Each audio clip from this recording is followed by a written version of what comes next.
Mucha gente de sectas cree que cuando la gente muere ya queda como en un sueño o un letargo. Pero la palabra de Dios enseña algo distinto, que al morir la gente sigue consciente de su estado. En muchos pasajes, pero yo quiero leer uno de ellos, el cual se encuentra en Primera de Pedro capítulo 3, versículo 18 al 20. Dice así: porque también Cristo padeció una vez por los pecados, el justo por los injustos, para que Él nos llevase a Dios, siendo ciertamente muerto en la carne, pero vivificado por el Espíritu, en el cual también fue y predicó a los espíritus en prisión, los cuales en el tiempo pasado fueron desobedientes, cuando una vez se esperaba la paciencia de Dios en los días de Noé. Aquí encontramos una revelación muy grande. ¿Cómo es posible que Cristo al morir en espíritu haya ido al infierno? Y que estando en el infierno, Cristo predicó a gente que existió en otra época. Dice aquí que eran los espíritus de gente que vivió en el tiempo de Noé. Recordemos que cuando Noé estuvo construyendo el arca y predicaba, porque él era un pregonero de la verdad, mucha gente le escuchó, pero ninguno le creyó. Dice aquí que solamente 8 almas fueron salvas en ese tiempo. Un hombre que predicó muchos años y solamente pudo ganar a 7 más. Y junto con él eran 8 personas las cuales entraron en el arca. Pero ¿qué pasó con todos los demás? Murieron ahogados, y al morir quedaron dormidos. Definitivamente no, porque aquí dice que Cristo bajó al infierno cuando Cristo murió en la cruz y predicó a ellos. Por supuesto, Cristo resucitó, pero ellos no resucitaron. Ahora, el asunto aquí es este: ¿cómo podía Cristo haber predicado a gente dormida? Bueno, en este mundo todavía se le predica a gente que se duerme en las iglesias cuando los predicadores están exponiendo el mensaje.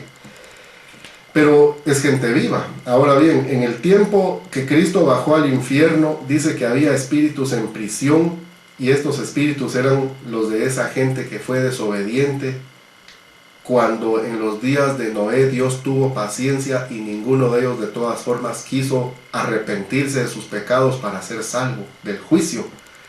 Cristo no le fue a predicar a gente dormida, a gente inconsciente, que estuviera en letargo. Ellos le escucharon.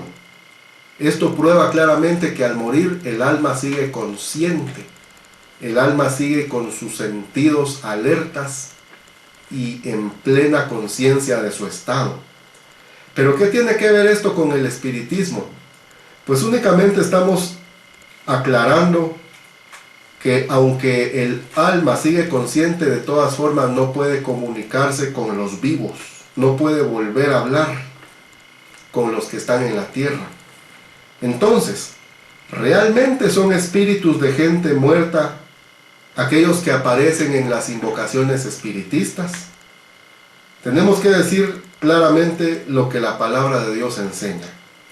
Los supuestos muertos que hablan con los vivos en realidad son espíritus de demonios que para engañar se transfiguran o se disfrazan. Segunda Corintios 11:14 declara que Satanás mismo se transfigura en ángel de luz. Si este Satanás, que es el jefe de los diablos, es capaz de disfrazarse de ese modo, es lógico pensar que también los demonios tengan la habilidad de mostrarse con otra apariencia adecuada al momento. La Biblia advierte: no creáis a todo espíritu. Primera de Juan 4:1. Esos espíritus inmundos que se hacen pasar por almas de gentes muertas realmente quieren tomar el control de la mente y el cuerpo de las personas vivas que participan en sesiones espiritistas, en juegos de la tabla de Ouija, en clarividencia y cualquier otra actividad paranormal, como consultar horóscopos, la cartomancia, etc. Ese fue el triste caso de una muchacha esclava que se relata en el libro de Actos de los Apóstoles, capítulo 16, versículos 16 al 18, Aquí dice que ella daba gran ganancia a sus amos adivinando.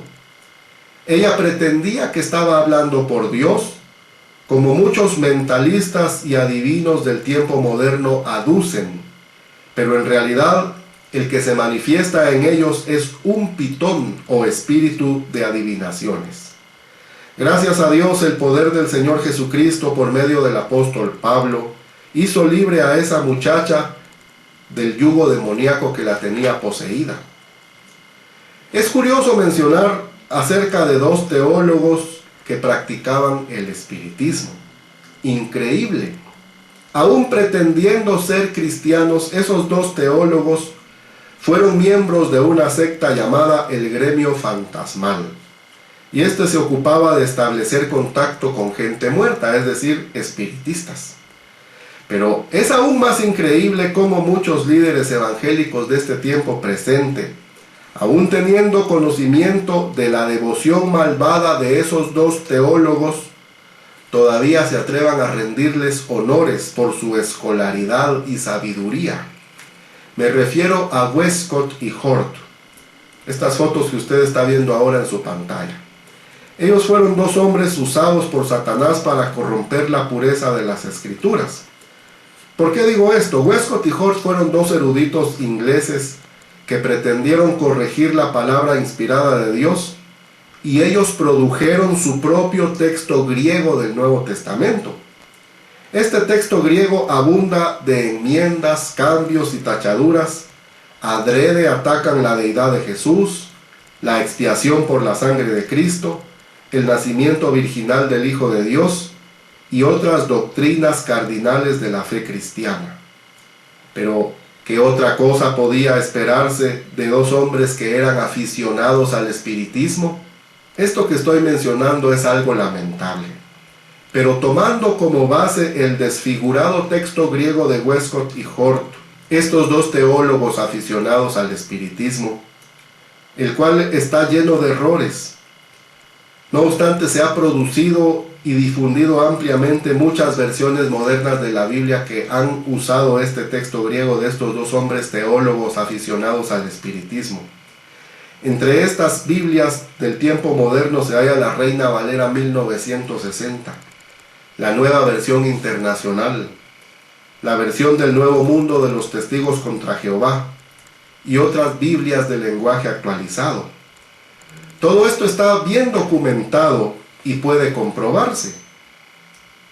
Pero por el hecho que la invocación de muertos está prohibida por Dios expresamente en la santa palabra escrita, ¿cómo es posible que haya gente la cual, llamándose a sí misma cristiana, continúe practicando semejante error? Otro ejemplo de espiritismo en el medio evangélico es el caso del afamado predicador pentecostal Benny Hinn.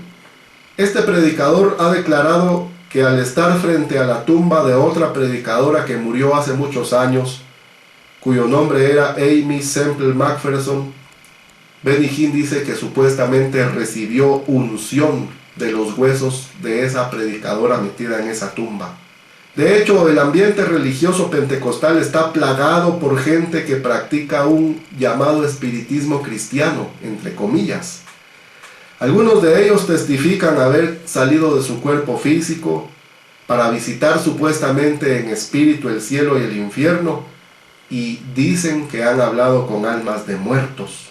Dígame usted si eso no es espiritismo. Asimismo, el espiritismo se halla presente en la religión católica romana, ya que constantemente ellos están invocando a gente muerta, como a María y otros supuestos personajes santos, gente que ya falleció hace mucho tiempo, y vienen los católicos a pedirles que intercedan por ellos y les concedan favores especiales. Vea usted ahora estas dos fotografías que estoy presentando en la pantalla. Aquí vemos a Benny Hinn. Él dice que ha recibido unción de los huesos de una predicadora fallecida. Oiga esto, esa predicadora que también estamos presentando en esta foto, se presume que se suicidó hace muchos años. ¿Será que esto no es espiritismo? Pues definitivamente lo es. Y vea usted esta ilustración de Juan Pablo II invocando a María.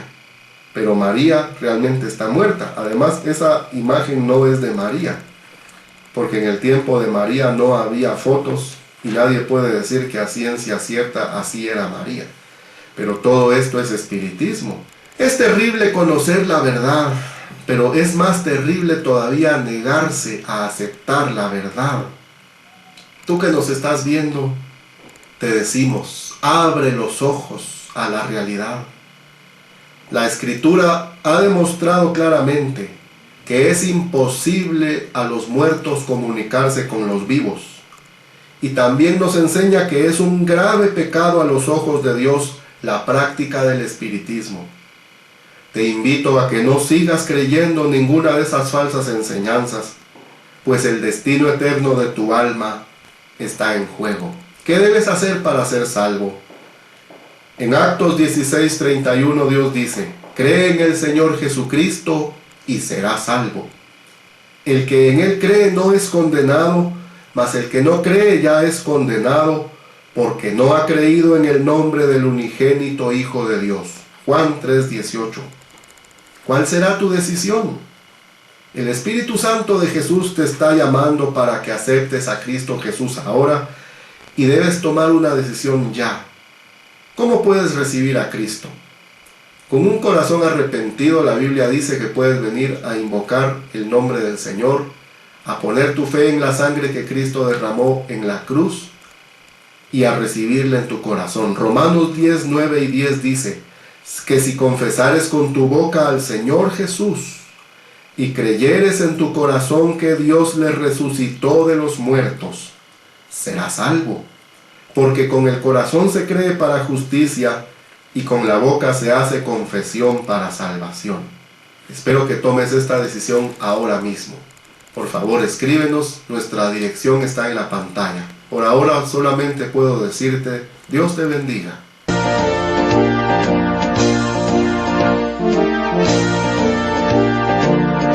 Este fue el programa Tomando el Escudo de la Fe, presentado por la obra misionera bautista bíblica Fe Verdadera.